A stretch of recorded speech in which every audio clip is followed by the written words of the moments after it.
Thanks for coming all the way out. Thanks for having me. We have a tremendous amount of ground to cover. We could probably focus on a million different things. We have a limited amount of time, and you have a lot to say. But I'd like to ask you a little bit about South Dallas, where you were born. Musical hotbed in the late 60s through the mid-70s. Tremendous amount of talent, much of it unrecognized. Did you grow up surrounded by this musical community? Not really. You know, I didn't really start my musical career until the 90s. But it's a very heavy blues influence in Dallas, where I'm from. Muddy Waters and Johnny Taylor. And a lot of blues people came out of Dallas in the early 70s, 60s. A lot of artists would come through, and there was a theater called the Central Forest Theater where artists would come and perform from the JBs, Aretha Franklin, you know, John Coltrane, whoever came through Dallas. That was a central spot for them in Dallas. And I grew up listening to that kind of music. I grew up listening to everything, you know, from Pink Floyd, Joni Mitchell, Denise Williams, Earth, Wind and Fire. Just, you know, so many different genres of things. And I'm really a child of the funk music. My uncles listened to funk music most of the time, and that's what I kind of grew up listening to. Can you elaborate a little bit, like some names? Bootsy Collins, Parliament Funkadelic, Zapp and Roger. What else?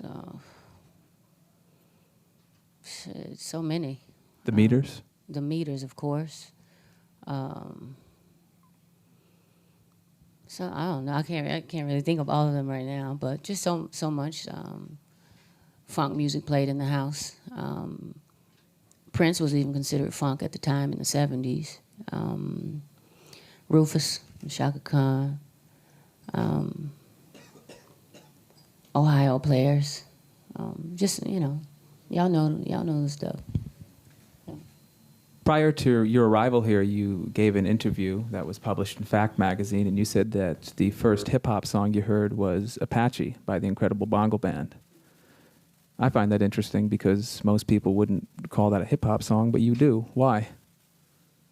Actually, it was Apache. I think that was Soul Sonic Force. Apache Jump On It. Oh, so I think they just wrote the wrong band down. Okay. You know, dun dun dun dun dun dun dun Tonto, jump on it. Yeah. Interesting still. Yeah. Were you aware of any of the other talent of your generation in Dallas, like Roy Hargrove? Yeah, we went to high school together. He's we were in a rap group together. He was the beatbox and I was the MC.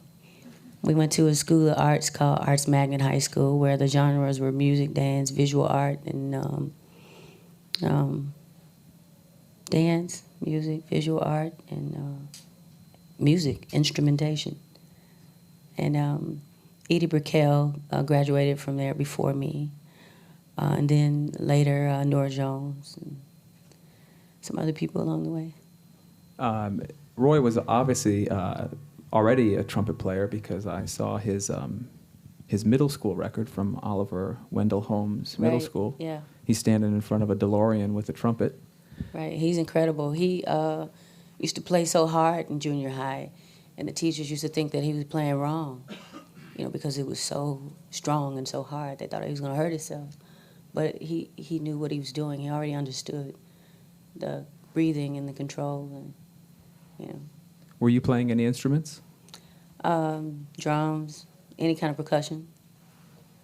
Yeah, I played a mean tambourine back then. Too.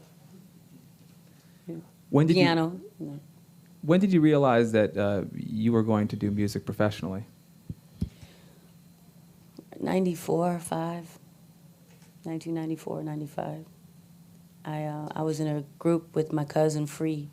We were called Erykah Free, and I was an MC first, And he went to the Art Institute of Chicago. I went to Grambling State University.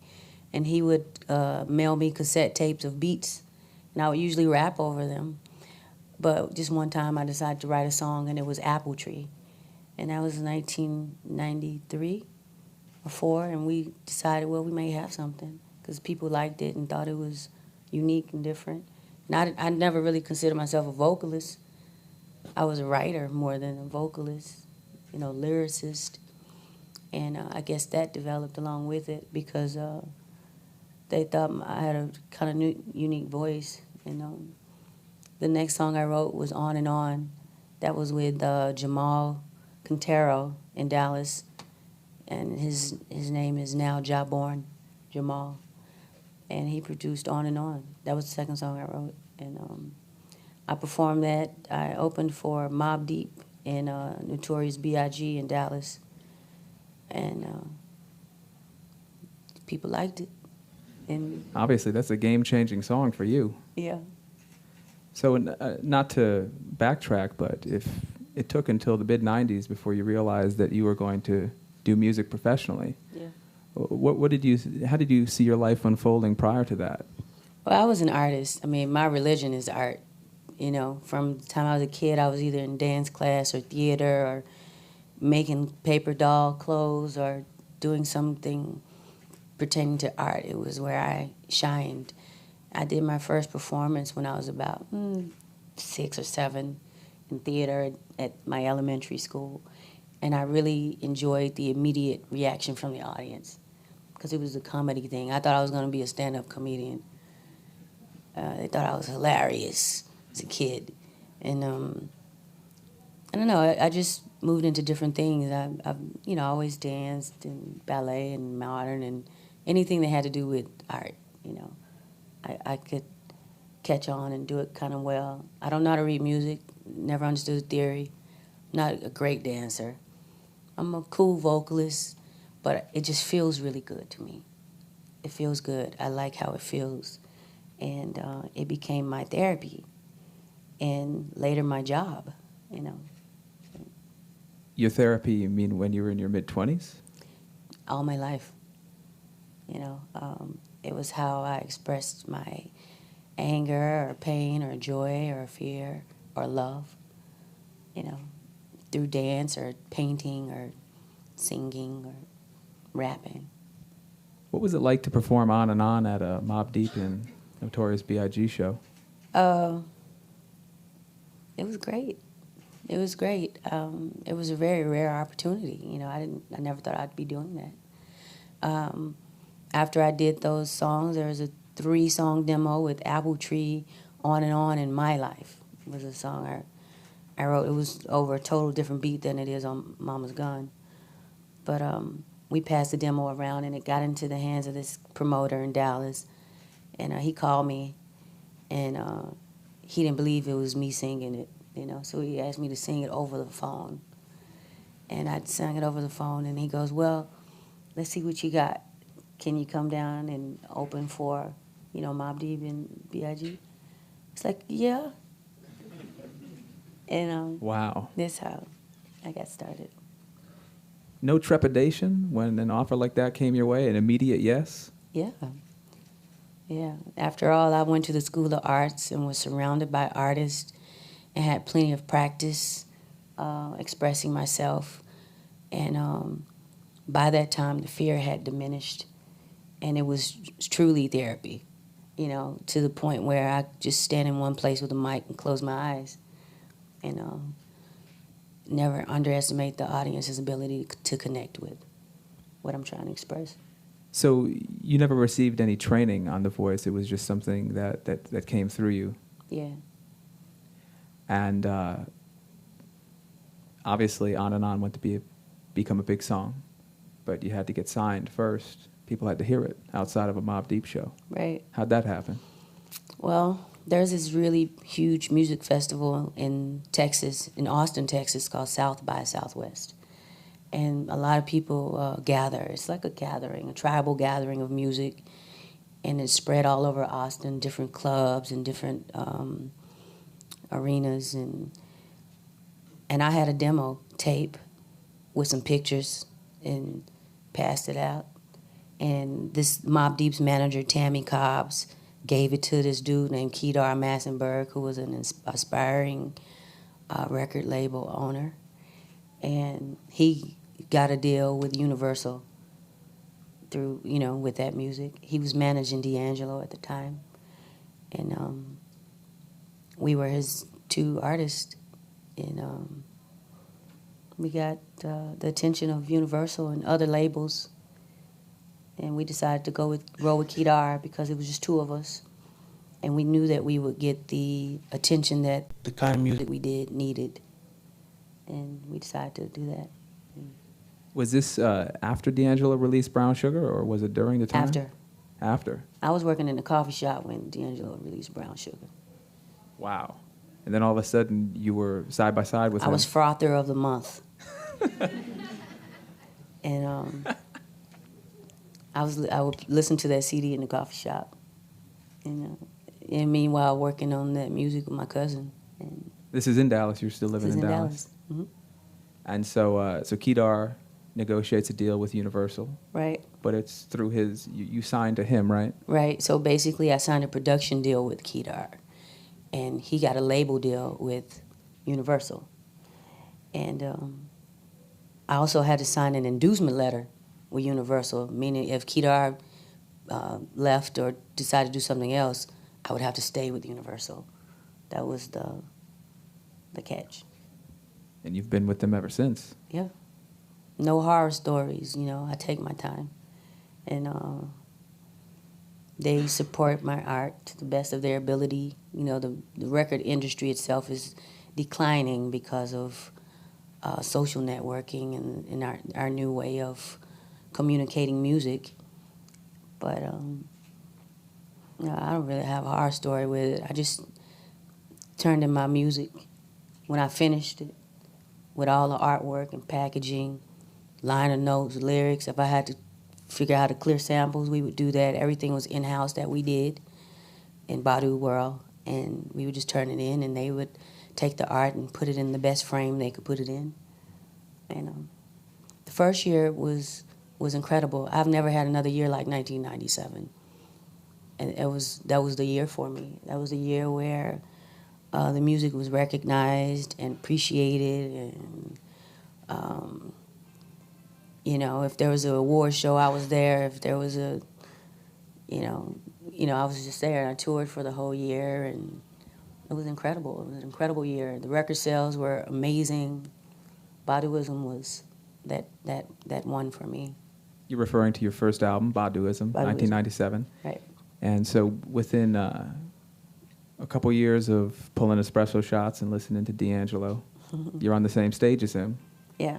And you referred to the decline of the music industry, but that record was released, in what I suppose we would think of as, the last great hurrah. I mean, records sold back then. That was the end of the analog era. It was a cassette tape at that time. There was no CD. Nobody had a cell phone. It was totally analog. And 2-inch tape, It was that time, and the music was still very warm. We could still hear traces of Intervisions and Graham Central Station in the music because of the way it was recorded. And so that entire process, the entire record, everything from the recording of it, the songwriting, the art direction, that was all you. Yep. And somehow you got it released on Universal Motown, right? It was Motown, right? It wasn't Motown at the time. It was just Universal at the time. And it went on to become a tremendous success. And On was the song from that record. It's the song that everybody, no matter who you are, if you were alive in 1997, you know that song. Yeah. You want to play it? Sure. I mean, they know it, right? How many of y'all know this song? I mean, can we play it to give you some context? Well, geez, maybe we don't need to play it. Yeah, there we go. Play it anyway. We'll just do a sample of it. Let's see. On and on. On and on. And this version of it was not the original version. The original version was very, very, very raw. Very B-girl. And I think the mixing engineer was Bob Power, and Bob felt that it needed to be sonically a lot clearer and these kind of things. But I like the rawness, and at that time, I don't know if they really could appreciate the rawness of a R&B singer, because that's what I was categorized as. But I wish I had the original version. That would be cool to play. It's lost? I mean, you have the tape somewhere. It's a cassette tape somewhere in my apartment in Brooklyn somewhere. Let's see. LMNO. All right.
Well, no. You said B girl. Does that mean the original version has that little top billing thing at the beginning too? No, but it was very raw. This version has live guitar, live bass, and different things stacked on top of the original loop. You know, the original loop is a lot rawer. You could hear the static and just the imperfection of it, and it went very well with my imperfect voice. You know, and it was cool. But I'm glad that I did it like this, because it wouldn't have been this if it hadn't been done like this. So Did you know of Bob Power's prowess when he was giving you his direction? yeah, you know, I chose Bob because he mixed the Tribe Called Quest Records, and because of the kind of samples that Quest chose and Dilla chose, Bob's ear was really attuned to that kind of sonic sound.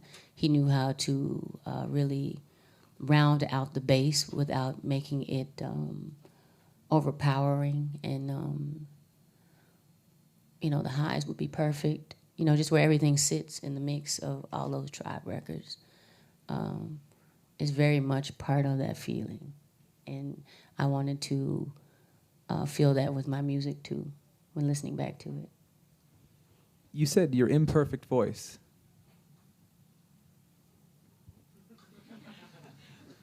Really?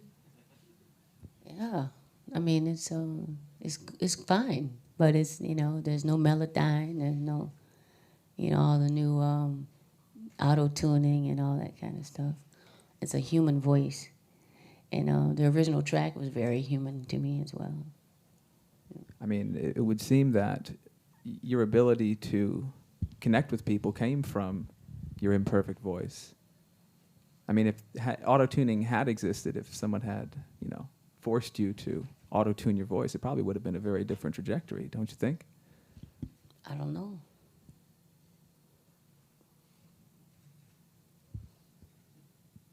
On and on. Didn't you win a Grammy for that? I think I got about 2 or 3 for that. Imperfect indeed. I So- think, yeah. Oh, sorry, I didn't want to cut you off. So, tremendous success very quickly. And you touched upon it briefly a couple moments It ago. happened real fast for me. You know, '97 was a really whirlwind year for me. The album came out February 11th. The single came out February 7th. I got pregnant March 1997. So the whole first year of my career, I was pregnant on the road. I had my baby November 18th, 1997. My second album came out November 18th, 1997. Same day the baby was born. The live album with Tyrone on it. Wow. I mean, becoming a superstar is probably enough to drive most people crazy, and you were doing I that. never felt it even once, At all. because it's like when it's moving so fast like that, you're not watching the shows, and you don't hear yourself on the radio. You're actually doing it. You're performing, and I was at every radio show. I performed 8 months out of that year. I don't do any of that shit now, at all. But I worked very, very hard that year, and I didn't get to really see any of the, awards or limo rides or any of that kind of stuff. It was a lot of hard work. And I had one employee, one person in my entourage. His name is Big Mike. Big Mike went and got the food, carried me if I was too tired, got the car, drove would fly the plane if we had to get there, helped me pack my clothes. It was just me and him. And he didn't ask for no pay for like 2 years. So I didn't even realize I was supposed to be paying him. And, then I think somebody told me, do you think Big Mike needs to be paid? I was like, oh, yeah. He's here. Where is Big Mike? He stepped out.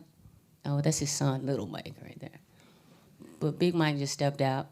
And, the same people that I started with are the same people that are still with me now for the past 16 years or so.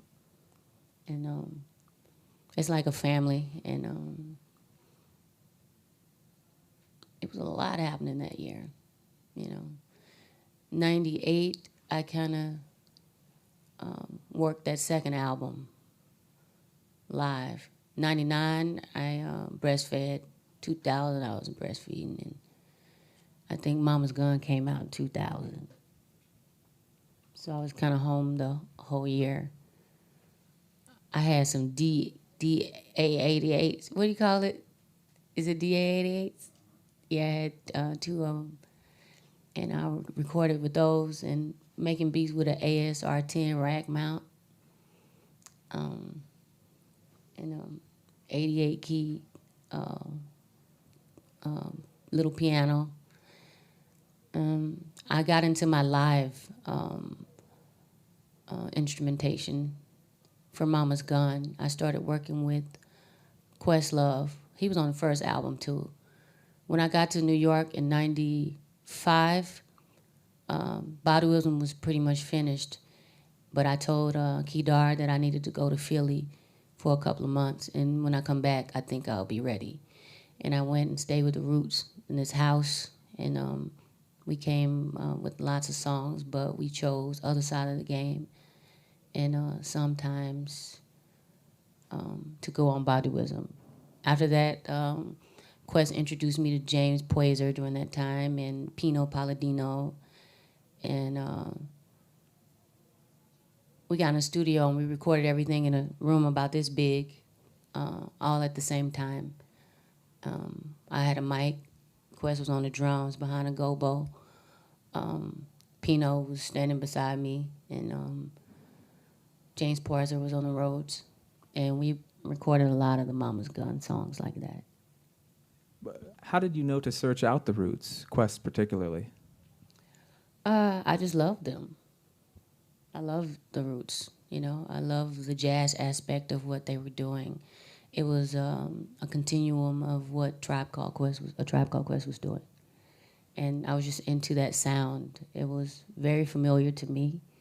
I felt like we were from the same tribe. And once we met, we all kind of just gelled and understood each other. I've heard you say tribe before. Do you look at the musicians you work with as like an ever-expanding tribe? People kind of go Yeah. off on sojourns, come back, Yeah, things like that. absolutely. Yeah. If you think about what a tribe-based community is, it's people that eat the same foods and wear the same clothes, and you know, people to me in a tribe that I'm referring to kind of understand the same music sonically, and we don't have to explain anything. It's just what it is. So when you first were hanging out with the Roots, you said Baduism it was completed. It wasn't out, and you were working on music together. You obviously weren't a star. You were just a person with ideas, a voice. Right. What was it, do you think, that made them take you so seriously if you spent 3 months living and working with them? I think they just related to my feel. The kind of music that I wanted to put out hadn't been in mainstream radio. It's not that it hadn't existed.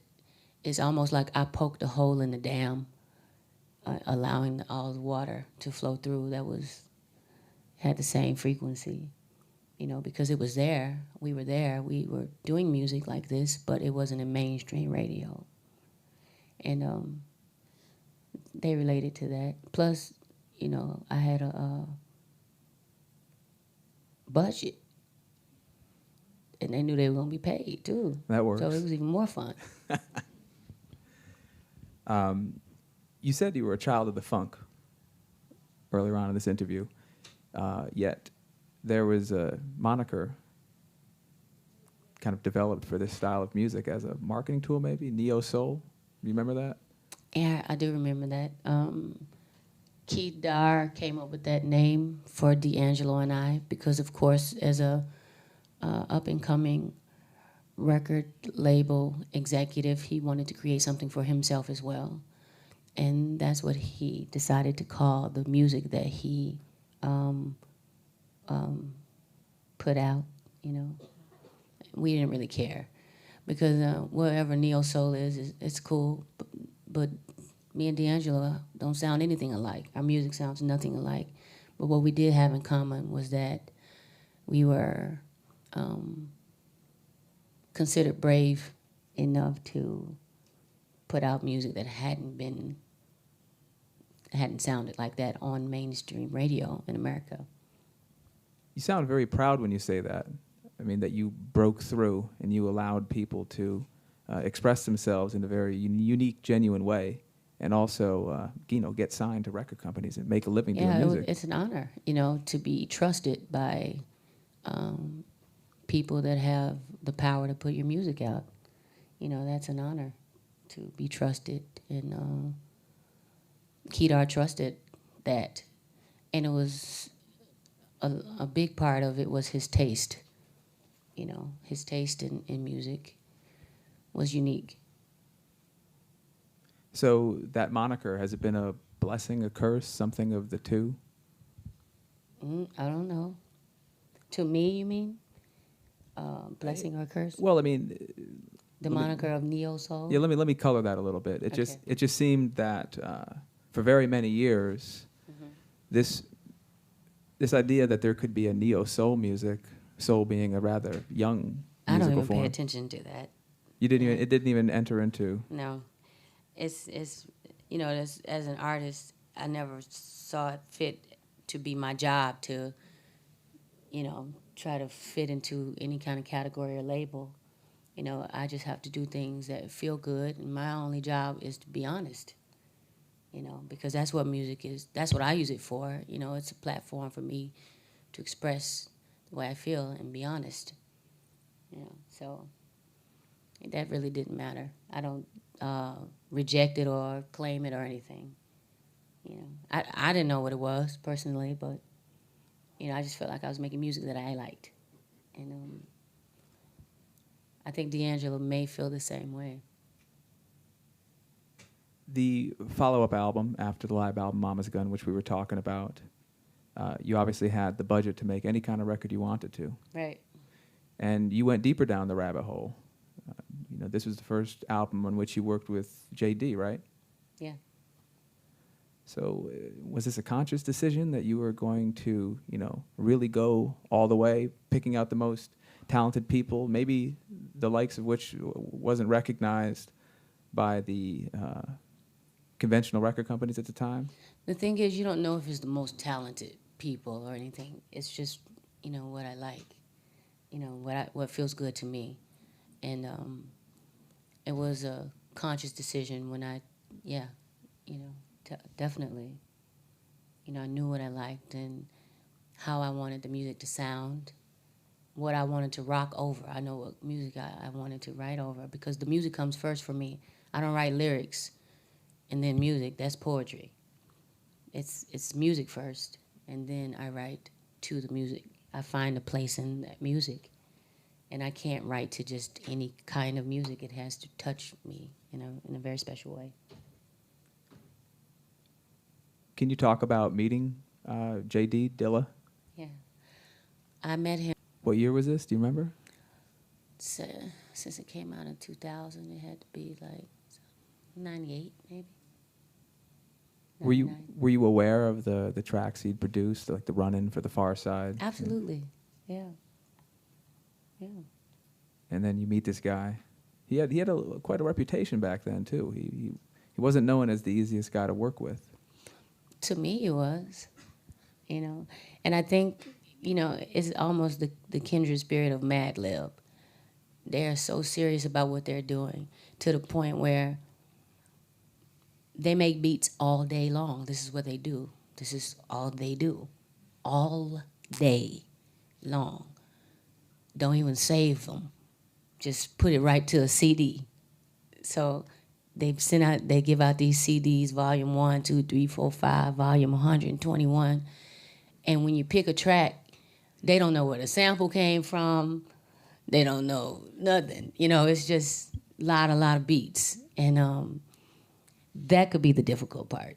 Not knowing where the sample came from. And you don't want to get sued. So everybody in the record label is doing research trying to find out where these samples came from. And, because this is just what they do.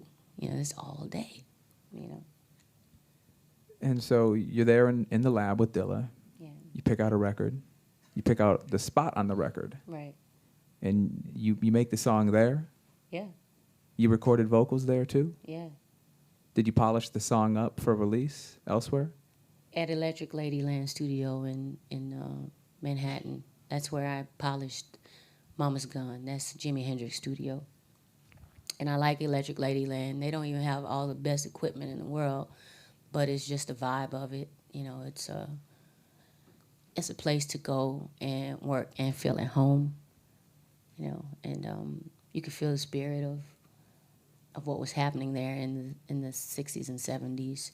There's this cat there. His name's Jimmy, and they claim it's the spirit of Jimi Hendrix. And if he likes your music, he'll come in your studio. If he doesn't, he'll come in for a minute and then leave. How did you fare in that test? Sometimes he stayed, sometimes he left. Those songs didn't make the album. Could you play Didn't You Know? Do you have that? Yeah.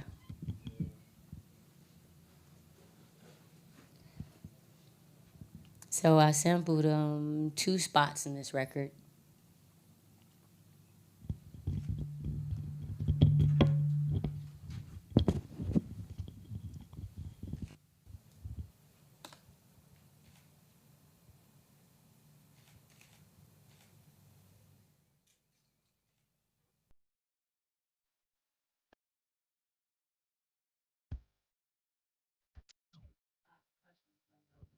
And live percussion was laid over the sample, and what else did we lay over?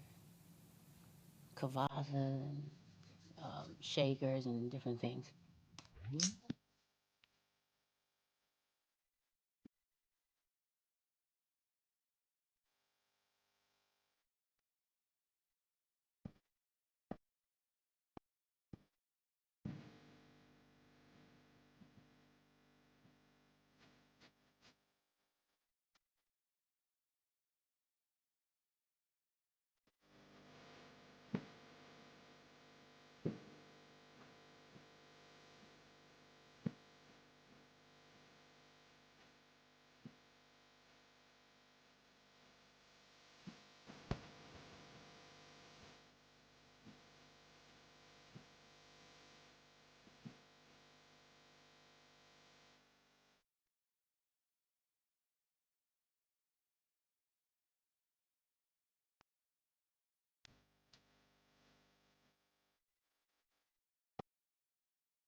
Thank you. I remember this during this time. Dilla is very, very shy. Um, didn't really talk a lot. He and Madlib, they twins in that kind of way. This is their conversation. Ooh, ooh. Or yeah, yeah, oh yeah, oh yeah, yeah, yeah. Ooh. You know, so it's that's all they used to say. So Common and I were dating at the time, and he was so shy. So I would always play this trick on him. Whenever Common would leave the room, I would walk up to him real slow and seductively and be like, "Now we're finally alone. You are such a sexy guy." He'd be like, and Common would come in, and I would, pretend like I wasn't doing it. And Common knew I was doing it. He would say, "Don't do that, E. Don't do him like that. Don't do that man like that." But he was real shy. It was funny to me. It tickled me to do that to him. But he was also a very, very sweet and humble person. Generous and giving. Of course, as an artist, when he wants his own space, he wants his own space, his head space. And you have to kind of give him that. And he didn't even tell me he was sick, and we were very, very close. I'm known around my community as like the herb lady, the helper, the healer lady, the mama Badu, because it's mostly me and a bunch of guys all the time. And I would talk to him and ask him, I need to come see you and just hang out and sit down. He'd go, no, because I came right now because of this, or I came because of that. But he was really sick. He had lupus. And it had escalated to a point to where he was bedridden. He and Common were roommates at that time. This is after Common and I weren't dating anymore, but we were all still very good friends. And Common didn't even tell me he was sick because Dilla told him not to tell. And I didn't know till the end, really, how sick he was. I knew he had lupus, but didn't know about that. So he was very quiet about it, didn't complain about anything, to the very end, making beats and smoking blunts. And it was very good for his pain. And it was a very surreal moment when you hear Jay Dilla died. It was, and the most ironic thing was we were all in Los Angeles recording. We had formed a new supergroup, me and Questlove and Wendy and Lisa from Prince's The Revolution, Mike Elizondo who did all the bass lines for Dr. Dre, and a guitar player named Doyle Bromhall, and Jazzy Jeff. We said we're gonna be a super group, and we showed up in LA and were hanging out, and we got that call, and it was like, wow. And how we express ourselves is through music, and that day we recorded the song Telephone. Telephone went on my New America Part 1 album. And the telephone says, "Telephone, it's old dirty. He wants to give you directions home. Said it won't be too long." And so, y'all want to hear that? Let's see. It's here somewhere. I'm not going to cry.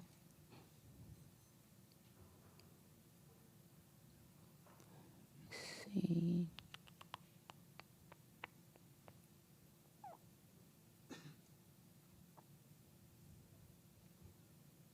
That's New America Part 1.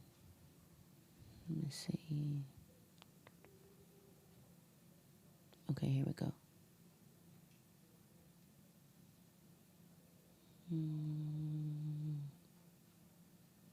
Twinkle. Let's do it like this. Oh, there it is.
You know, we kind of jumped around a little bit there. We just jumped into New America Part 1.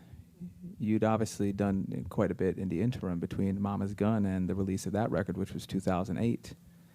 Um, was that a conscious choice? I mean, do you want to talk about that era, the Worldwide Underground, and That was one of my favorite times of living. 2000, I put out Mama's Gun. 2001 and 2002, I toured the whole time. I never went home. I toured off of the velocity of Mama's Gun. And while I was touring, I had a studio on my bus. And I decided to record while I was touring. And it was called Worldwide Underground because, any city I'd go to, if there was an artist I wanted to work with, they would just jump on the bus and we would, do something. And it was originally supposed to be an EP. And I'm a perfectionist, so this EP just got longer and longer, and the interludes got longer, and then, got longer and longer. I remember going to Miami, and Lenny Kravitz was in town, and he jumped on the bus and played on this song, Puff. Right around the park till it's after dark. And he played rhythm guitar on that. Zap Mama. Karen Wheeler from Soul to Soul got on the song. Queen Latifah. Bahamadia.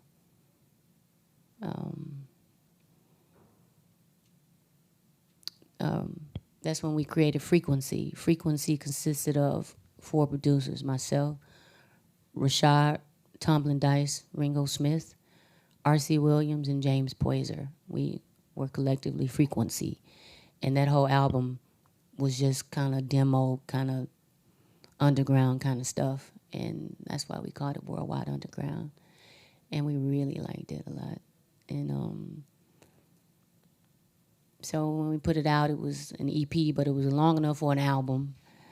And I really enjoyed that time, traveling on the bus. And, after every show, I would have first a meet and greet with the audience, and then we would go straight to the bus, ride all night and record and laugh and talk. And it was a great time. do you have a song that you might want to play from that album? Worldwide Underground. Sure. Let's see.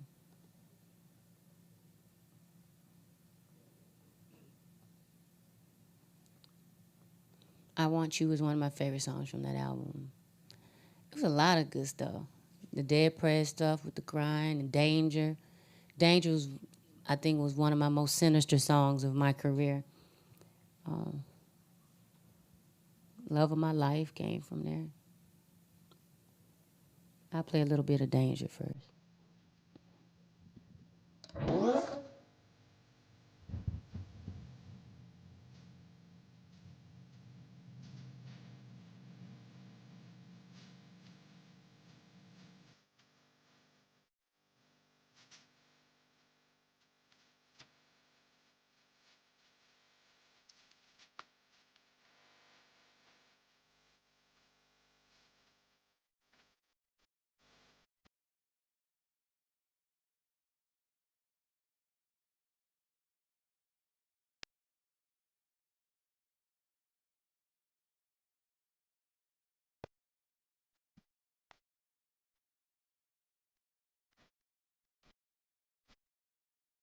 This is Dallas right here. Calling for the booty songs.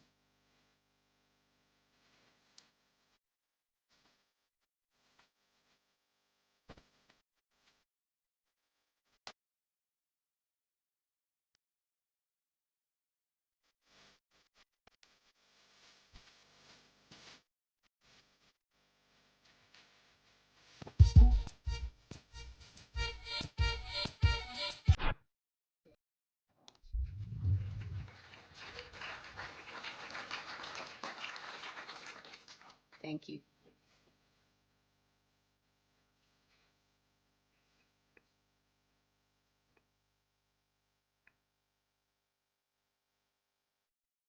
This might be the longest intro in history.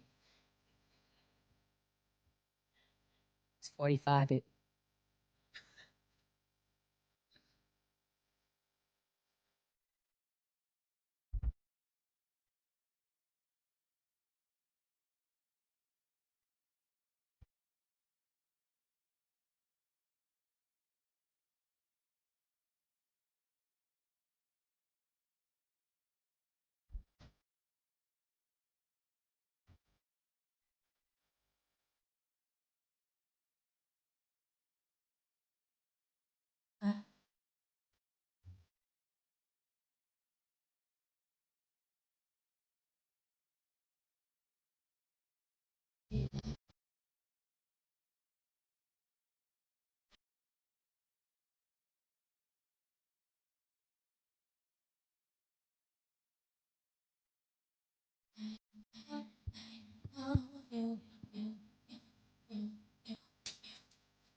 Thanks. I'm shy. Why such a long time between the release of Worldwide Underground and New America Part 1? Let me see. Worldwide Underground came out in when? 2003. Oh, because I had some babies. Those are my projects, you know. And I actually toured from 2003 to 2005, and I started in 2006 working on New America's Part 1 and 2. You also And I was breastfeeding and pushing baby strollers and homeschooling and wiping tears, putting calamine lotion on poison ivy, you know. How many children do you have? At 3. And you're still able to keep up this intense schedule? Yeah, I Through have a and lot. I throughout. have a lot of help. You know, really good help. My mom, my grandmothers, and a really good friend of mine, Sheikah, who my kids really love a lot. They're in Dallas with her right now. This is like the first time in my life that I have left my children at home. My youngest is 2. She just stopped breastfeeding a few months ago. This is the first time in my whole music career that I've traveled and I did not have a child with me. So, yeah, I've never experienced it like this before. So I don't know what to do by myself, you know. It's a weird feeling, you know. So in between the release of Worldwide Underground and the starting of the process to record New America Part 1, things changed at Motown, right? You stopped, well, maybe you didn't stop working with Kedar, but there was... Yeah, Kedar was gone by then. Sylvia Rohn came in, the legendary Sylvia Rohn. She's the lone woman in this industry who has headed record labels, black woman. So she's a legend in our industry. She has a marketing background where a lot of times the label presidents have A&R backgrounds or musical backgrounds. She had a more marketing promotional background. And that was her lane, you know. By the time I started New America Part 1 and 2, I didn't even know she had ever heard any of my music or anything. You know, we hadn't really met. And I was still using the same formula, you know, do the records wherever I am and turn it in when I'm done. And I think that was okay with her. You know, I wasn't sure, but that's just what it was. And it was totally different when I did these last two albums, New America Part 1 and 2, because I did it at home in my bed from the laptop on GarageBand, because I was so involved in my children's school and other things that I really love that I wasn't leaving the house at all. So Quest and Mad Lib and Dilla and Kareem Riggins, S1 from Strange Fruit, they were sending me MP3s, and I would record it into my telephone's answer machine. And my son told me, well, Mom, they got this thing called GarageBand. You can just multi-track it if you want to. I was like, oh, okay. So I started doing that, and one song turned into 50, 50 turned into 100, 100 turned into 200 songs, and I would do this all day, every day, writing songs, take it to different frequencies, get in the shower and do it, because I didn't have a mic. I was just singing right into the mic of the computer. I hadn't gotten that high tech yet. I'm an analog girl. I was just impressed with that, and just the different vocal effects and sound effects, I would use them and started experimenting with those things. At that time, I met Mike Chavaria. Jay Electronica introduced me to him, an engineer who's really incredible, who's doing some really incredible things with the tracks and with my voice. And it was just where I wanted to be. You know, I wanted to be in hyperspace, but I still wanted it to be have an analog feel, but I wanted it to be in hyperspace. And Mike Schaff helped me take it there. I would just email him the track I did in GarageBand, and he would tweak it in the studio, and all the imperfections and the distortion and mic distortion and wrong preamps and everything I was doing, he just kept it like that and added his stuff to it. And that's how New America's Part 1 and 2 were born. I split it into two parts because it was way too long for a 58-minute CD, 57-minute, whatever it is. And I just had so much to say, and I wanted to say it all. And so we split into two parts and released it, you know, some time apart. You had said earlier on that when you met Dilla, you went out to Detroit not knowing if you guys were going to connect musically and spiritually, but, you know, if you met up with him, there was a good chance you'd have a new friend, even if it didn't work out musically. Right. Was this one of the only times in which you didn't actually meet your collaborators and you were just given their music out of context? Or did you meet them all? Oh, yeah, I know them all. You met them all prior to them sending the music to you? Oh, yeah. Ninth Wonder, Definitely. Sa-Ra. We're all crate diggers. You know, we're all DJs. We're all, well, I'm not, but they are music historians. And they all play instruments. And we all have similar taste in music, and at the same time, we bring new things. And the joy of, I remember the joy of iChat was sending somebody an MP3 that they never heard before. You know, we called it treats.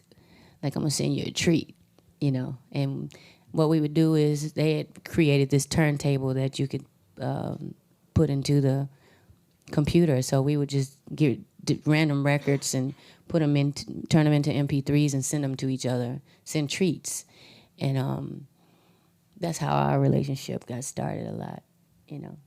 And there must have been a certain amount of trust given because you were altering their music after they'd sent it to you, creating something and sending it back, basically. They didn't care. You know, they, I think by that time, they trusted, you know, my taste or what I wanted to do, you know. So they were okay with that. To go back to when you first started working with Dilla, to me at least, and I'm sure quite a few people who heard he did a few tracks on Mama's Gun, if I remember correctly. Mm-hmm. It was a big leap for someone like Dilla, who was, you know, known as, you know, the hip hop guy, hip hop producer. But here he was producing for you, stretching out quite a bit. And it seemed as if, you know, he kind of came into his own in a lot of ways, making those beats, and they were on a very successful record. What's funny is, like, the beats Dilla does they're strictly mathematical. They're just right out of his consciousness, but none of the stuff he's done for me sounds like any of that because it was a collaboration. He allowed me to be a part of it. So this doesn't sound like anything on donuts or anything that you're used to hearing the drums and the laziness of the snare and the live feel of the hi-hat, and those things. It was the kind of stuff I liked, and he was gracious enough to allow me to be a part of it. And yeah. Did you feel the same way working with this crop of producers on New America? Yeah. What do you mean? Well, just to use an example, The Healer. Mm-hmm. You were talking about how many beats Madlib makes. Yes. So we're all very aware of the tremendous amount he makes and the kind of free form with which he makes them. 400 a month, So he makes a great variety. Yeah. And you picked this very minimalist, stripped-down track, Yeah. the likes of which I don't think many of his collaborators would have picked. And all of a sudden, it's a single on Universal Motown. Yeah. That blew my mind. Did it? Yeah. I'm sure it blew his mind, too. I mean, the fact that was... He just said, ooh. Yeah, ooh, that's going to be ooh. Yeah. You do good impersonations. Right? You did Dilla, Common, and Madlib within 30 seconds, and it worked. Do you want to play that track, The Healer? Have you guys heard that track? Yeah, that's the joint. That's Banging the track anthem. right there.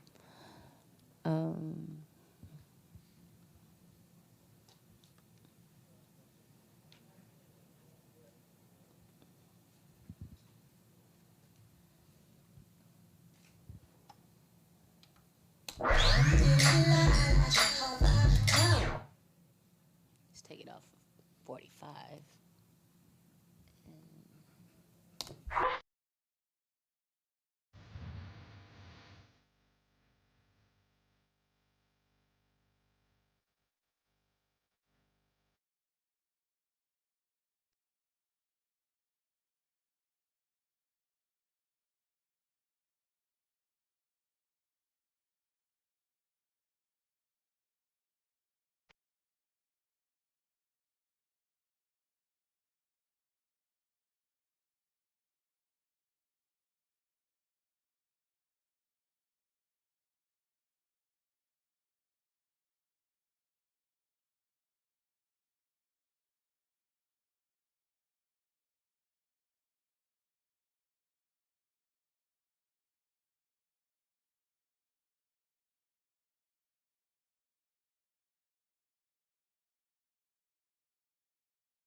Thank you. That's a gutsy song for a lot of reasons, at least to me. I mean, first of all, it was a great departure from the music that came before, at least on the surface. And you released it on Universal Motown with a producer who, of course, most people that were buying records on Universal Motown probably weren't familiar with.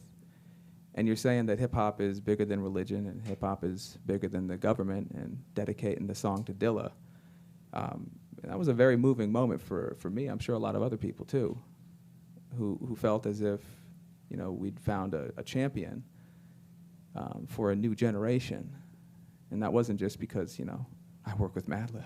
It's because people like Sa-Ra and Georgia and Ninth Wonder and everybody, they'd been pigeonholed in a lot of ways. And here you were saying to the masses, well, I believe in you. And, I believe in this thing which you guys do. So much so that I'm going to say it on wax, and I'm going to put this record out as I believe. Am I reading too far into it, or? I don't know. That sound right? No, that sounds right. It's just what I like, and as my taste evolves, as I get introduced to more and more things, I understand more things, and lyrically, musically, sonically, the whole thing. Take more chances, evolving. I think that's the main focus of who I am as an individual person.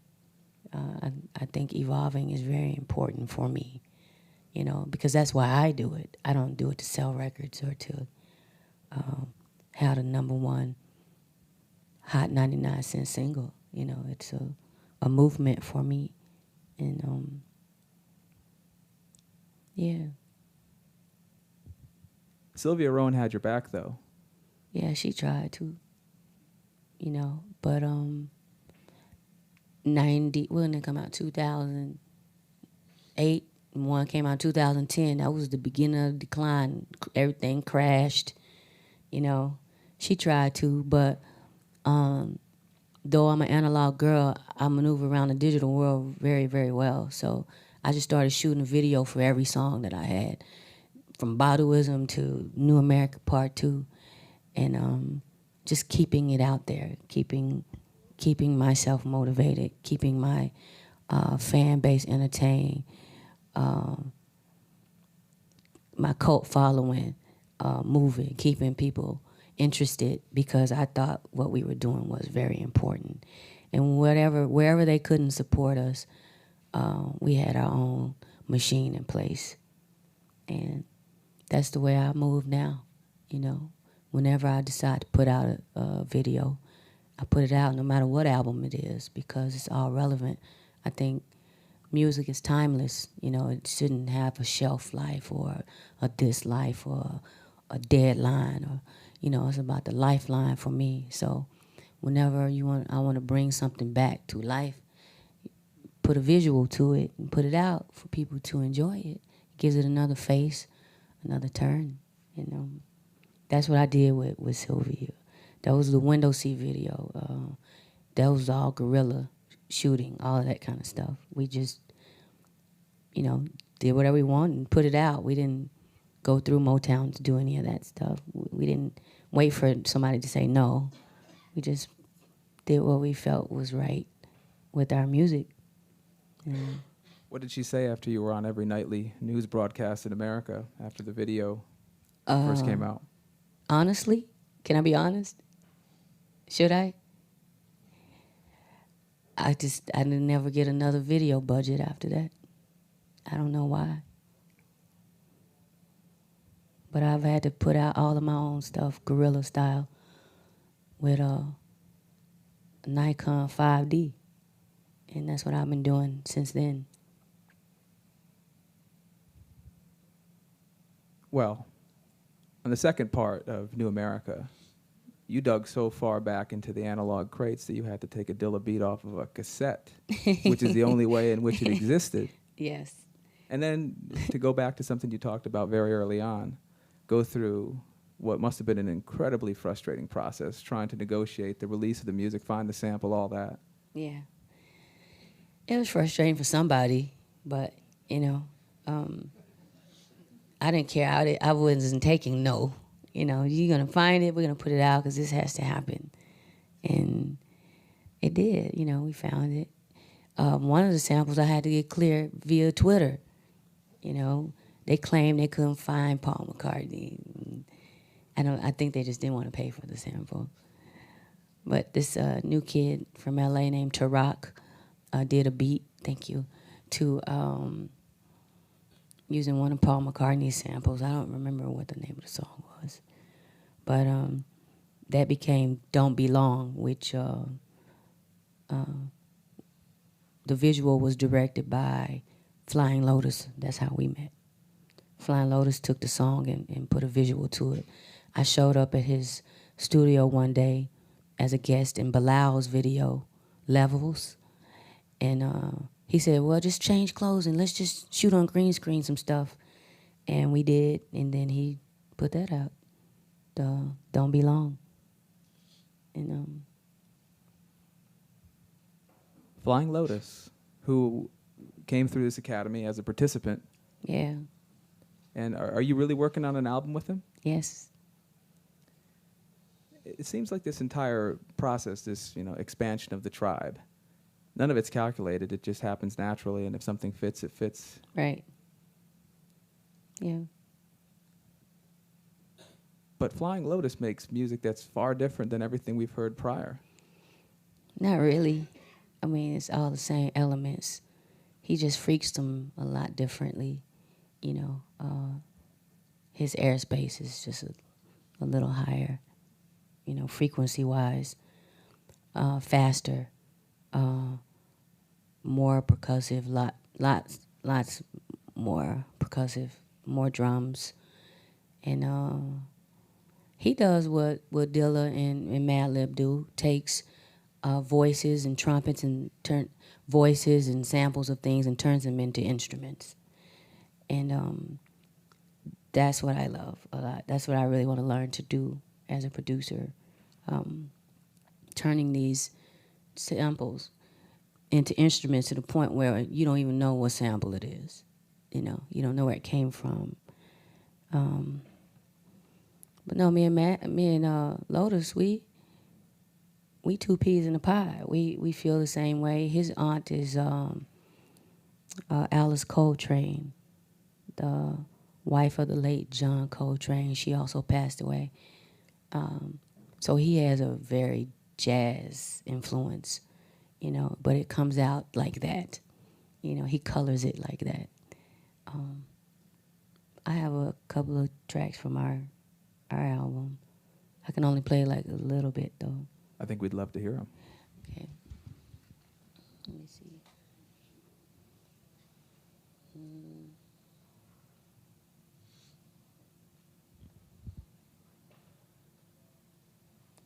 Hope I don't get in trouble.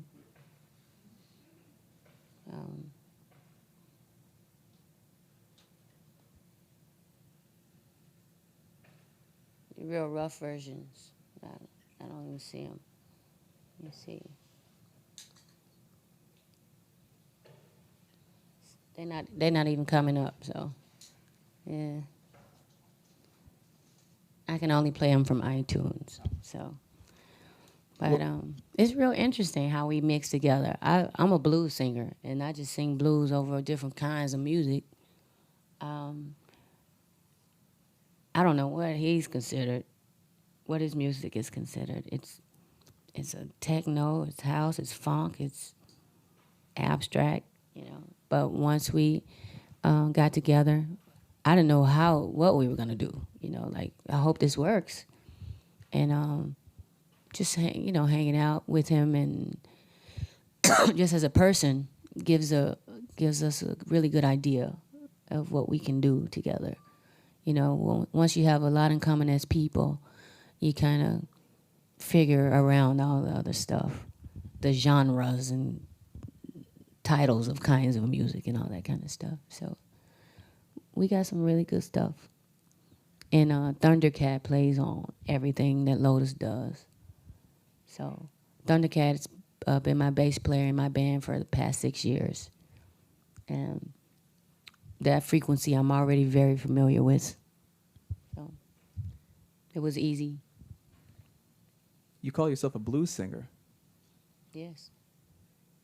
Yes, Why? I am.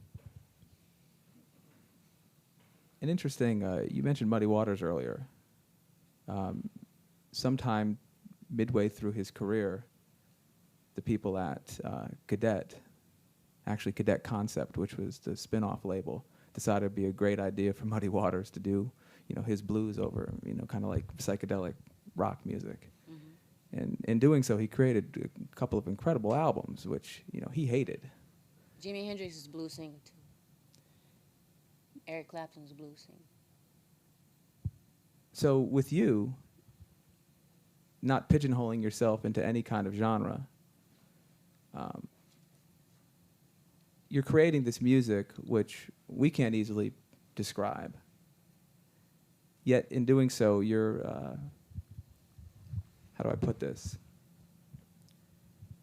You're saying to everybody that's coming up trying to make music, hey, you know what? You can, at least to me, you can make a whole bunch of money putting out music. You can become known for one style of music, and you can flip it up yourself. Someone doesn't need to tell you to flip it up. You can flip it up yourself. No one told you to collaborate with Madlib. No one told you to collaborate with Ninth Wonder, Flying Lotus. Maybe there were suggestions. Someone said, hey, listen to this. But you made the choices all yourself, and I find you very unique in that regard. Will this new record that you're doing with Lotus come out through Universal? We don't know that yet. We're just still working on the music right now.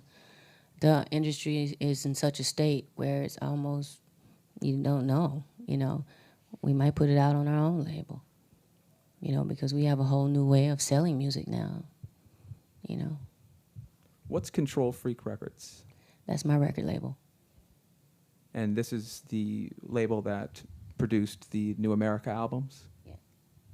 And distributed through Universal? Yeah. So there's a possibility that you might put it out through that? Yes. Why Control Freak? Freak is spelled F-R-E-A-Q. And when you can control the frequency of the music, you can, you have a lot more control over the sheep or the people and the way they think, the way they feel. And because we are in such a programmed state where programmers play the same 6 songs all the time, that's kind of why I named it Control Freak. We're controlling our own frequency. We're deciding what's in the airwaves, what the music sounds like, what it looks like, what it feels like. And the radio play that you referred to that broke through your first songs, you hinted to yourself, it's almost irrelevant at this point. You can do whatever you want. Say it again. If you put together a record with Flying Lotus, it's not as if you'd expect the radio stations that are still standing that were playing On and On to play a record like that. They might not, but it wouldn't matter, would it? They might not, you know, but there's so many ways to get the music out. You know, I'm a touring artist. I tour for most of my career. I tour more than I record. You know, that if they come in, they'll hear it. You know, if they're checking for us, they'll hear it. You know, we have our own social networks. You know, our Facebooks and Twitters and those networks. Those are huge networks. And when we go to labels now, we coming with a whole network. We're not just coming as an artist and a brand. We're coming with a network, a following, a tribe of people who are already in place. And if a label cannot pacify the needs of the artists in this day and age who are coming with a network, then we don't need them. There's no need for them.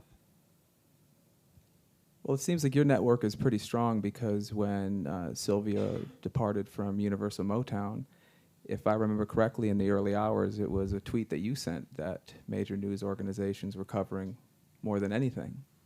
You said Universal Motown had folded. I just said Motown folded. I thought everybody knew, though, you know, because I don't keep up with what's going on in the news. I got a email from an attorney up there, you know, describing what was happening, and all I heard was Motown folded. And so I just tweeted that because I thought it was no news, but I didn't know. You know, then they started denying it, and you know, but Motown, I think they were going to become a catalog label, playing all the old Motown things, including even the late 90s stuff. Just a catalog label. And they can make plenty of money off that because there's a lot of good music. Motown is a legendary label. But I think they want to resurrect the modern Motown. I'm not really sure what it is that's happening right now, so I don't want to say the wrong thing again. But did that instance make you think about your influence and how quickly something you say or do is picked up on? I mean, that and the video we were talking about. Yeah. You know, I kind of know that I'm on the FBI list, so I'm careful with you know, the things I say and project, you know, to people when I'm on there. And at the same time, during PMS, I just express myself. So, you know, Twitter is picked up by the Library of Congress, and it's history from now until the end of time. So, a lot of artists on there are under the radar, especially on those gossip blogs, because they'll taste blood and go for the jugular. Anything you tweak, they'll turn it into something. I remember one time Solange said that she had too much NyQuil and passed out at the airport. But they said something about she overdosed or, they just make it into, it's entertainment now. Our lives is entertainment to them. It's funny. It's, so. Yeah, I pay attention to it. And I think at one time we even timed to see how fast something would go onto the blogs. Yeah. So in the same regard, do you think about the platform that you're giving to up-and-coming producers that you work with, that you collaborate with? What do you mean? You could work with any producer you want, yet you choose to give an opportunity to up-and-coming producers. I don't think I'm giving an opportunity to them. I think it's just what I like. And no matter how famous or not famous, it's just what I really genuinely like. And that never really mattered to me, how many hits they had out or anything. It's just what I like, what feels good to me, what I can write a song to. It's generally what I like. And it just so happens that the people on the other side of that reap great rewards. Yeah, sometimes, depending on the budget. Yeah. And I'm sure there are other rewards too, But the reward is mine, really. I feel honored. Madlib, he's a legend. Dilla, Kareem Riggins, these guys are very, very brilliant musicians. A lot of times they're not the top of the list, as far as hit makers, because people don't really relate to it because it doesn't sound like what everything else sounds like on the radio. It doesn't fit the cookie cutter format, but it's dope to me. It's ill, it's good music. Very good music with a very good understanding for what music is, no matter what instrument they're working with, Interesting you say that about Kareem Riggins, and sometimes I hear people use the word legend lightly, but you do refer to him, and how many people here know Kareem Riggins, the drummer? Yeah, this is a legendary cat, and probably most people who know of his legend would know of it as a drummer and a jazz drummer at that, whereas right. he does numerous styles, and you gave him the opportunity to produce on New America Part 1. I call him the clean Dilla.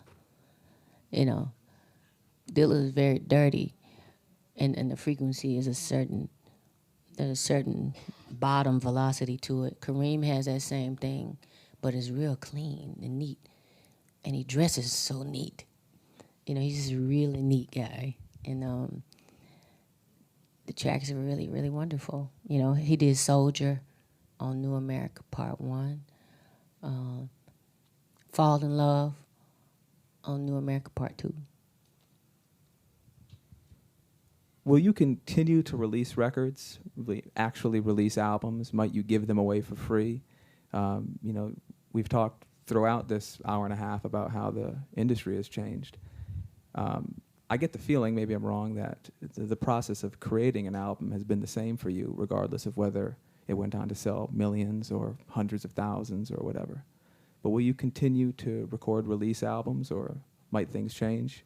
Yeah, and to me, an album is not just about the music. It's also about the artwork and the liner notes and the lyrics and the whole package. That's what I grew up seeing. There was no video. You just saw the album cover, and you're looking at this picture of the band Confunction. That's all you know is this picture. And those elements are very important because it's a project. It's not just for the singles or for the hits or what radio gravitates toward. It's a project. It's a place in a person's life where they are at the time. If my children had to tell somebody who their mother was, I would hope that they could give them a Mama's Gun. This is my mom, or New America. This is who she is and who she was. So you actually want to create the artifact, the album, a 12-inch single, something like that. 12-inch single? Well, like to go back to New America, Part 1. If I recall correctly, there was a gatefold 12-inch single released ahead of the album. Yeah, we did a few of those, and some Serato flip sides and things. You know, because DJ is the pioneer of hip hop. You know, that's the conductor. You know, so a lot of things I do are for the DJs. When I mix things, I make sure that bottom is real heavy, so it knocks in the club. You know, and those things, because that's where the people feel it and get it. You know, for the most part. From my vantage point, when I saw the 12-inch, the gatefold 12-inch come through for New America Part 1, it seemed as if it was a bigger statement than that. It seemed as if in an era where music is freely distributed and people not only don't care about liner notes and only care about artwork in thumbnail form, here you were giving away, giving away music in the most archaic form that our generation knows, the LP form. But it was a very beautiful looking record, and it felt good, and it seemed as if, like I said, it was a bigger statement than just this would look nice in a DJ's record bag. I work with very talented artists I've been working with for the past 7-8 years. Are y'all hot? Told you it gets hot in here. Yeah. Thank you for hanging out, though. Past 7 to 8 years, his name is Emick. Emick is, they call him the thinking man's artist. He did the painting for New America Part 1, Part 2, The Healer, every poster I have for every show. If you Google Emick, you can go to his site and see his work. His work is traditionally silkscreen posters, rock posters. And I like that feel because that's what I remember seeing, you know. That goes along with the music. You got to have a good piece of art, you know. And he's really great, and he finishes my sentences visually. You're going to perform here in Madrid, and there's two former Academy participants that are going to open for you. They're the and friends of Erykah Badu and Friends in this incarnation. How did Jamie? Yeah, and Hudson Mohawk. How did you pick them? How did that come about? I didn't pick them. Did I pick them, Paul? I just like them, and it just happened to. Did I pick them? Okay, I picked them. I told Paul who I liked, and he told the Academy, and they picked them. Worked Who I well. was feeling at the time. Yeah. Interesting that they both, were sitting on chairs, not so fluorescent maybe, at a previous Academy, Yeah. and now they're going to be performing with you on stage in Madrid. Red Bull got good taste. That's not a commercial. Well, we could open up to questions at this point, I think. I'm sure there's quite a few. There's going to be a microphone being passed around.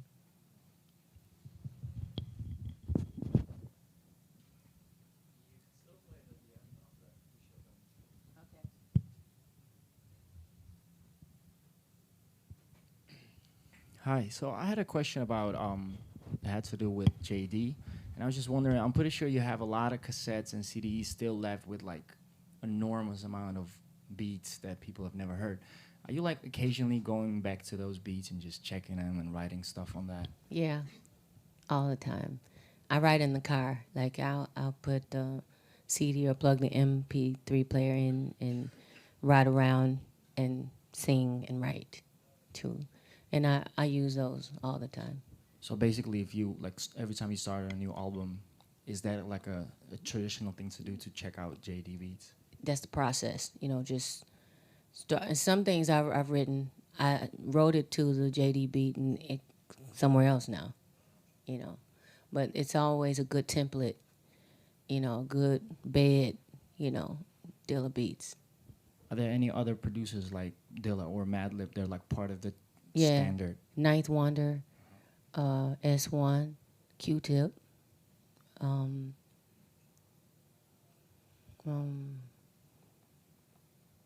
R.C. Williams, Jawborn, all of the same people from Baduism to now. I mean, I love their evolution. You know, I love how they're evolving, and we seem to be evolving together. And new producers too. 40, I like 40 a lot. Drake's producer.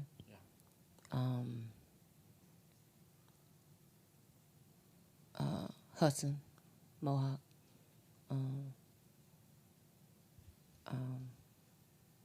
It's a lot of people. You know, Jay Electronica got the heat too. Definitely. Yeah. And then I have one more question about, if I'm not mistaken, you did a song with Lil Wayne. Mm-hmm. How did that happen? I mean, that's not the most logical thing you would expect from two artists. Looking at the genre, I'm not trying to place nobody in a corner, but how did that happen? We think alike. I think he's really creative, extraordinarily talented and fearless. He had a song called A Milli, A Milli, A Milli. And in the song, he said, Andre 3000, where is Erykah Badu at? So here I am. Cool.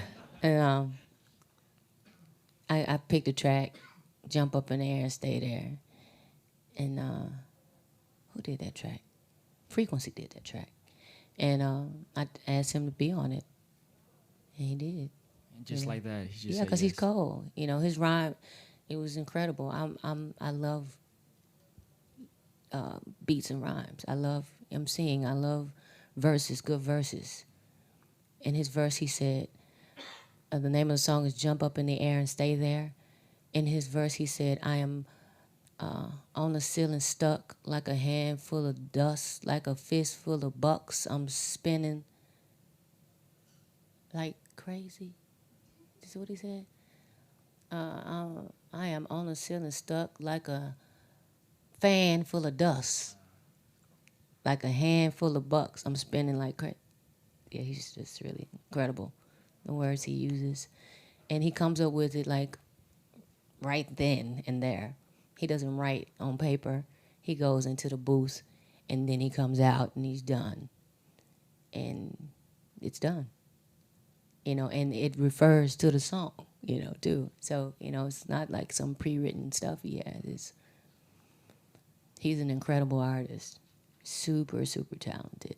Because if he wasn't, he wouldn't be getting this much bad press. That's how you know you're real good. Thank you. You're welcome.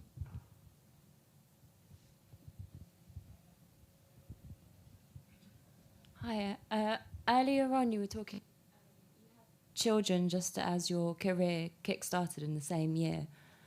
There's going to be a lot of girls watching this on the internet, and what advice can you offer them? What problems did you encounter trying to do both simultaneously? Because it's still quite an issue for a lot of women in music. And what advice can you offer? Advice to women who, I mean, it's just what we are. It's who we are and what we do.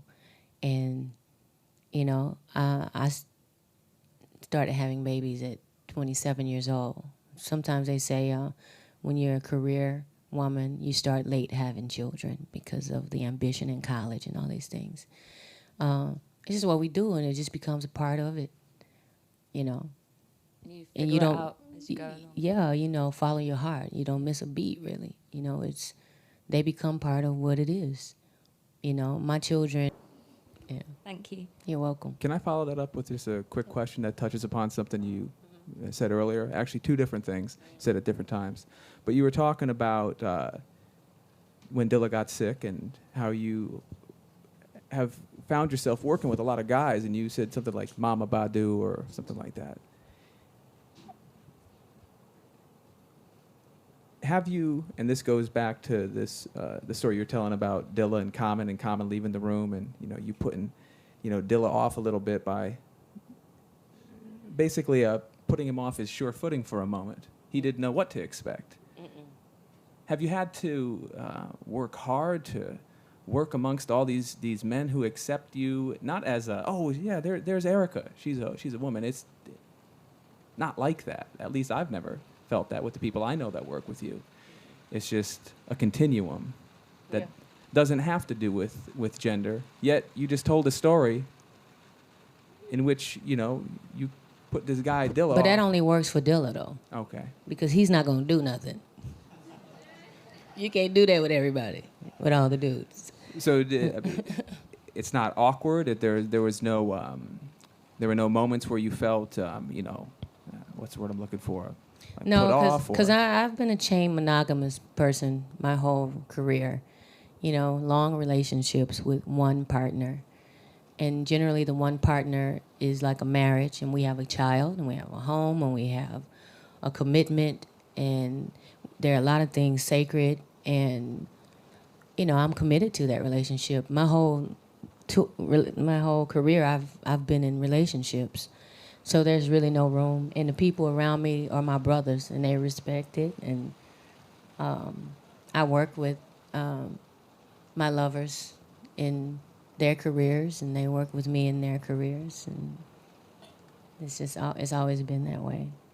You know, so I've never been single, you know, where there was an opportunity for someone to, you know, be attracted to me or me to them, or, you know. I've always been somebody's wifey, you know, and that's how it works out, I guess, with that.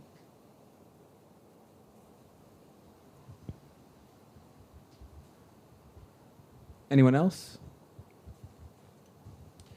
I wanted to ask about your transition into DJing. Is this something you've been doing for a long time? Is it just kind of natural, or one day you kind of woke up and was like, I'm going to start, you know, doing shows as a DJ? I've been doing them after a lot of shows, but it's just getting a lot of press now. So once one media outlet starts to say it, then it's the new news. But this is just something I've always done, though. I started DJing when I was in high school. I always loved the stuff that the guys did. So I would always hang around and learn and watch and, you know, figure it out, because I'm moved by beats. I'm moved by mixing and DJing and scratching and producing, and the hi-hat and the snare and quantizing, and it's fascinating to me, you know, and it comes really natural to me, you know, as a drummer, as a percussionist. Thanks. You're welcome.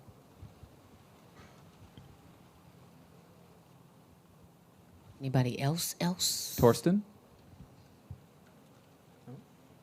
Erykah, where do you draw your inspirations from?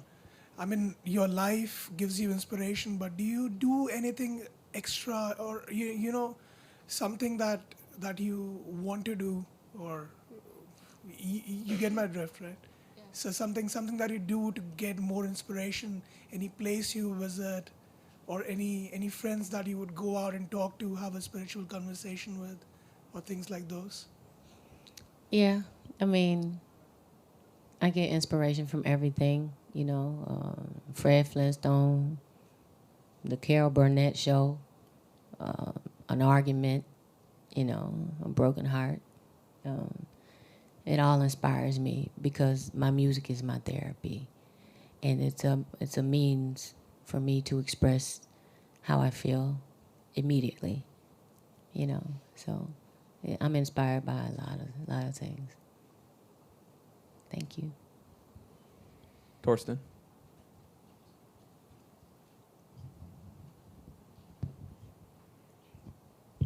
Hello. Hello. I wondered, I guess every artist just likes to touch other people's life. And what does it feel like when you can know pretty safely that wherever you go in the world, you enter a room like this one, and it's pretty safe to say that about every person in the room has been there at the moment when your music was very present in a very personal or intimate surrounding? What was the question? Well, the question basically was, everyone likes to touch other people's life. And Yeah. I mean, when you walk into a room like that, wherever you go in the world, you know, like, yeah, I've been in their life before. I'm probably in a very private situation. What was the question? Question is like, how does that make you feel? Oh, good. It makes me feel good, that I can sometimes be a person's voice, or sometimes be that relatable thing that helps them solve some problem or evolve or get angry or whatever they need to do. That makes me feel good because that's what the music I listened to did for me. And if it's doing that, then that's kind of good. It's creating some kind of energy, creating some movement in people. That's good.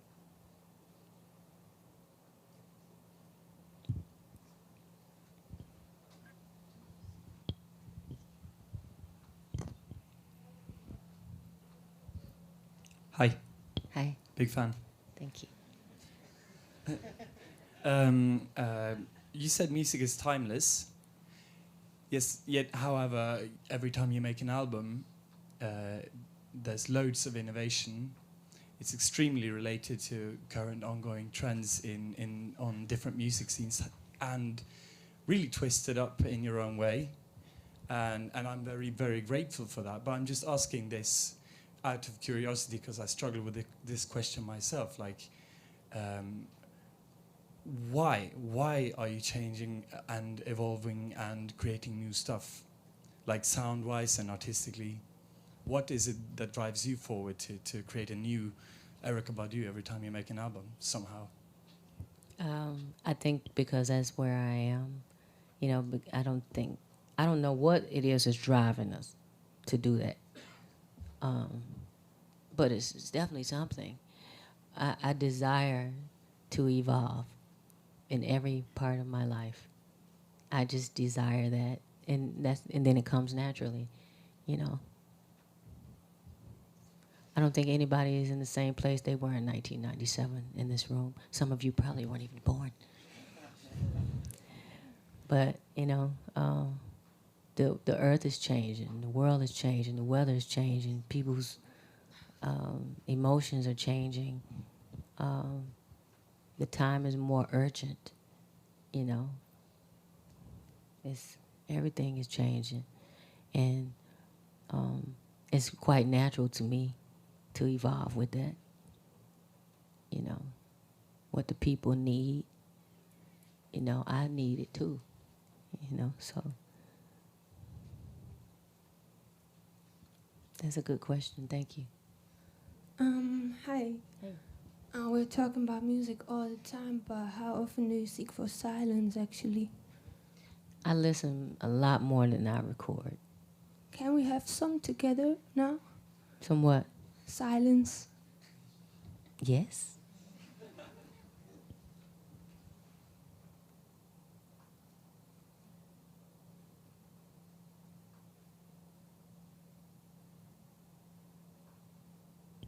Thank you. Thank you.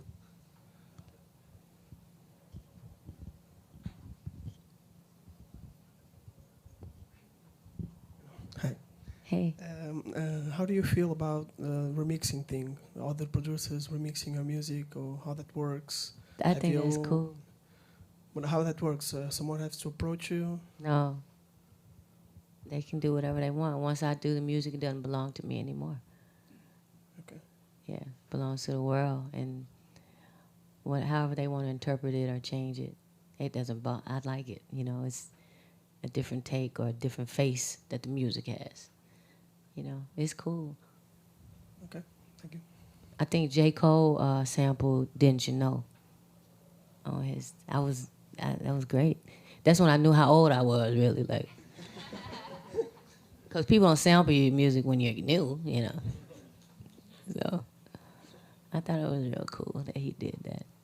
And he reached out to me afterwards to, see how I felt about it. And it was great. It's a good feeling, that, because there's probably a generation of people who've never heard that Dilla and Badu collaboration or know what that means or what it feels like. And he gave people opportunity to hear that. So I think that's cool. Real cool. Thank you. You're welcome. I want some more silence. No, go ahead. I'm just curious about like your writing process. Like, does it come really naturally, or like maybe does it take you like a week? Or just wondering how quickly like a song comes to you. Sometimes it's like an MC where I'm freestyling on stage and somebody they record, like Tyrone, that was just made up right then, and it was a joke. It was funny to me, and sometimes it takes 17 months to get an idea across, because a lot of songs that I write, I don't know how to sing it. I know how it's supposed to sound though, but I don't know how to sing it, breathe through the melody. It just doesn't sound right with my voice. So I have to wait until my voice and breathing matures to a point where I can actually get the point across. Sometimes it takes a long time, years. So sometimes like the melody comes before the words, or vice versa. The melody always comes first. This is the order: music, melody, rhythm, words. So music bed, then melody, la la la la, then the rhythm of that la, then I figure out, I decode what I'm trying to say. Whatever words fit in there, that's what I go with. Thank you. Yes, thank you.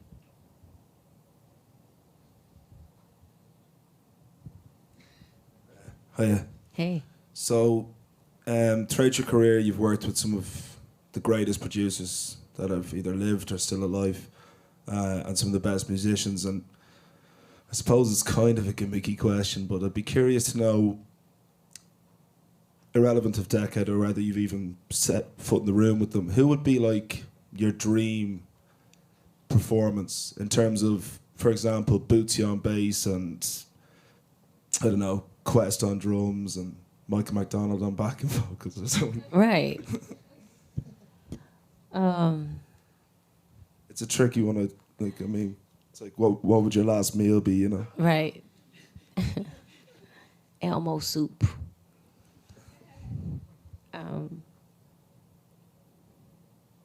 Maybe Bernard Purdy on the drums, and Oscar Peterson on the piano, Ron Carter on the upright bass, and Funk Brothers on the tambourine from Motown. It was all about the tambourine in the Motown era. And I named those artists because they all, how Dilla produced? They play like that. They all lay back like that. And it's a very, it would probably be a really interesting. Dilla on the desk. Real interesting. Say it again. Dilla on the desk. Dilla on the desk. Right, Yeah. Thank you. Thank you.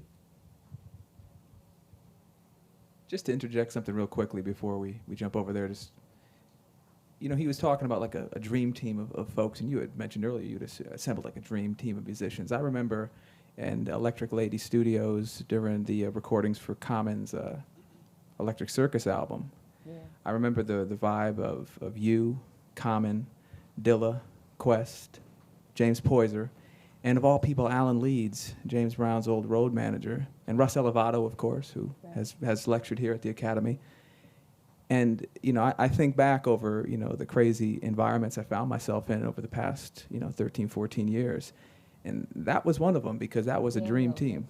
Yeah, I didn't see him. He was probably there or maybe, who knows? I didn't see him, but damn, that would have even made it crazier. Talk about a dream team of people, and that was a natural assembly. Wow. Yeah, it was great. But, we didn't see us as that. We were trying to eat. It was just, it felt good together. And that's one of the most incredible albums I've ever heard. The Common album? Yeah, the Electric Circus album. Musically, it could just be an instrumental album. It's a journey. It's really incredible. I had fun being a part of that. You sang on the Jimmy Was a Rock Star? I wrote that. You wrote that? I wrote that. Yes, in Dallas. Common came to Dallas, and we sat in like a little hole in the wall studio and wrote that. And he already had a lot of words and metaphors and things he wanted to use, but he didn't consider himself a singer, and he was told wrong. Like I said, no melodyne or no voice correction or anything. He sung the bottom and I sung the top, and he sounded really good. Yeah, it sounded really good. It was interesting. It really was. You know, to go back to your point there, if I remember that session correctly, Dilla wasn't on the desk, but he was playing cassettes in Electric Lady. How crazy is that? That's Maybe it was a DAT. You know, that would make more sense. And he played Silver Apples, and that kick-started the vibe for that song. Yeah. And so Dilla was certainly part of the dream team in that session, man. It was Yeah. craziness. Bless you. Yeah. Sorry, we had in the back there. Hey. Hey. You've had a couple children with musicians. Are any Three. of the three? Are any of them into music, and if so, what form? Yeah, they all are. I mean, it's all they know. You know, they're a captive audience. Seven plays the bass. Puma plays piano. Mars can play any kind of percussion. She's 2 years old, and her rhythm is impeccable. She's really good. They all naturally have that kind of groove. The hip hop Incredibles. I'm gonna put them out. But yeah, I don't know what they're gonna do, but they have that part of them, really natural too, not forced at all, just a very natural thing that they have, and they enjoy, playing around with that right now. They're very young now, 14, 7, and 2. So, we just don't know what's going to happen. Can I ask one more thing that goes back to something you were talking about earlier, the Central Forest Theater in South Dallas? Are you still working as a steward of that theater? No. I have a nonprofit organization called Blind. Blind, that's a good name for it for many reasons, because I spent all of my money, all of mine, Puma's and Seven's money, in 5 years, putting it into this theater, into this nonprofit organization. When I say all of it, I mean all of it.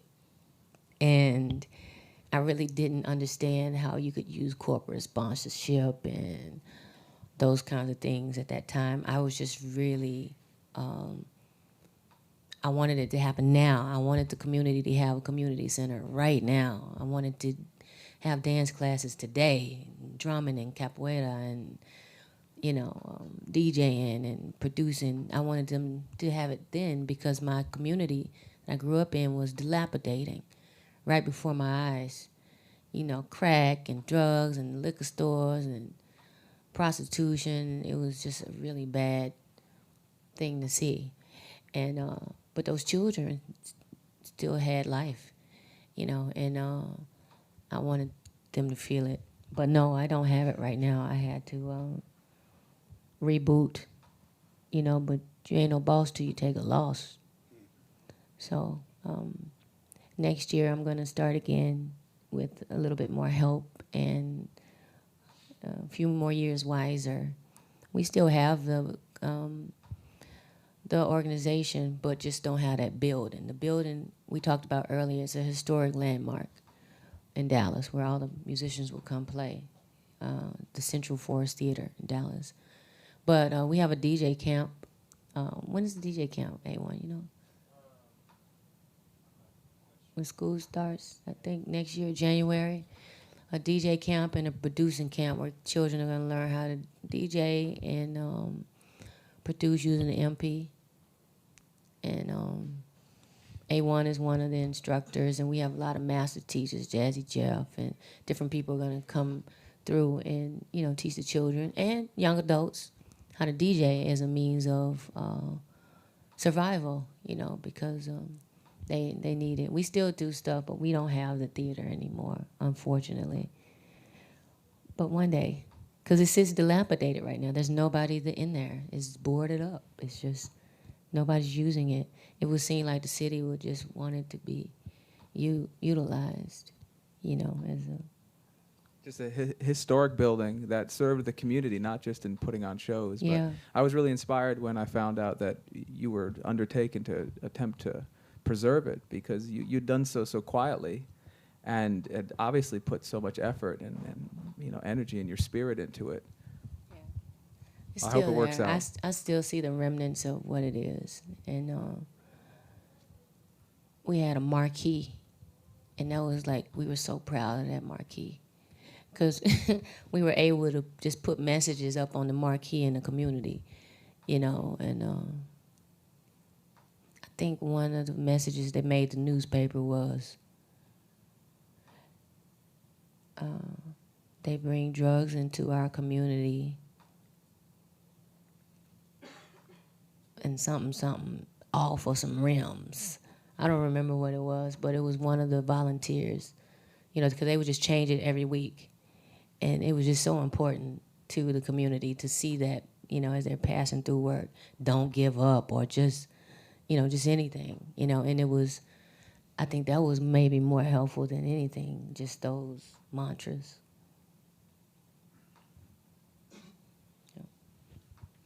Anyone else before we wrap?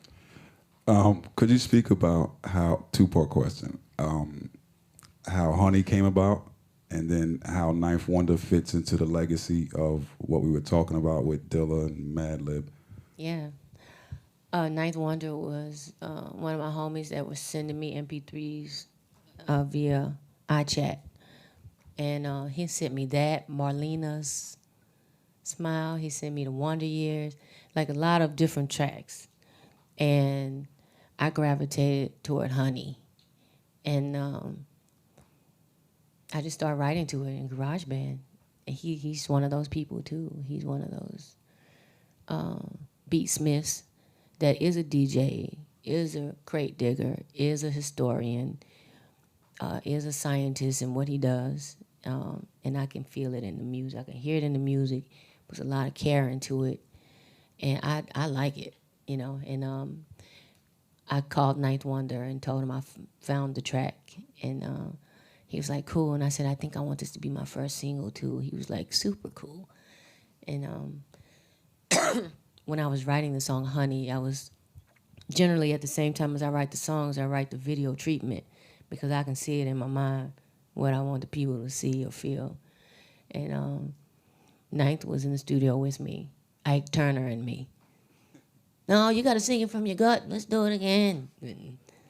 I don't like it. Let's go home and start over, And I like that, when a producer is able to really get involved. And he's one of those people that is able to really get involved and make sure that the song turns out the way he hears it, too.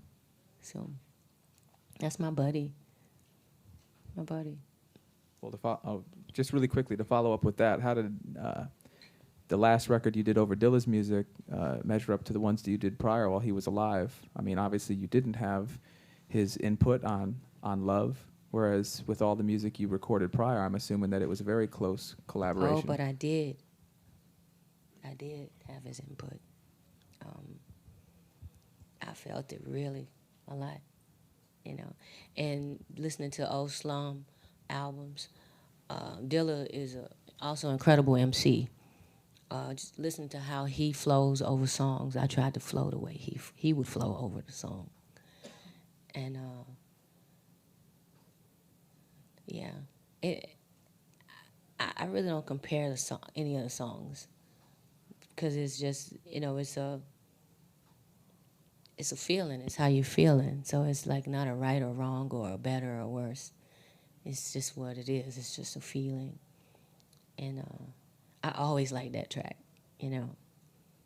since the 90s, And I just decided to put it on New America Part 2, because it fit in with the rest of the stuff, sequence-wise. That's how a song makes the album, by the way. It has to fit into the sequence and be the same kind of feeling and the same kind of message. And, I like putting albums together, not just a collection of songs. You know, it has to be a feel or a piece. Yeah. I just have a quick question. You started off listening to Brown Sugar, Yeah. and you know, I was just wondering, like, there was Voodoo, which was like a really important album for me. But do you know what D'Angelo is up to these days? Like, Yeah, he's studying quantum physics.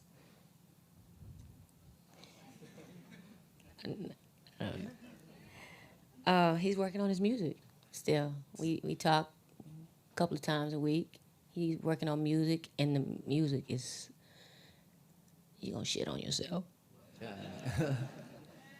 Do you know if he has any like imminent release plans? I don't. I mean, I really don't. Because he takes his time, and he's one of those musicians that is, I am a musician. That's what I am. And he's from the church. You know, his mama is a pastor, and he plays at church, you know, and he's just a musician. This is what I do. If I put out an album, cool, you know, but this is just what he does, you know, and he's not a big fan of rushing anything, as you know. So I'm waiting on it like you, because I think we need that. The world needs that voice. Yeah. Yeah. Anyone else? Well, thank you, Erykah Badu. Thank you.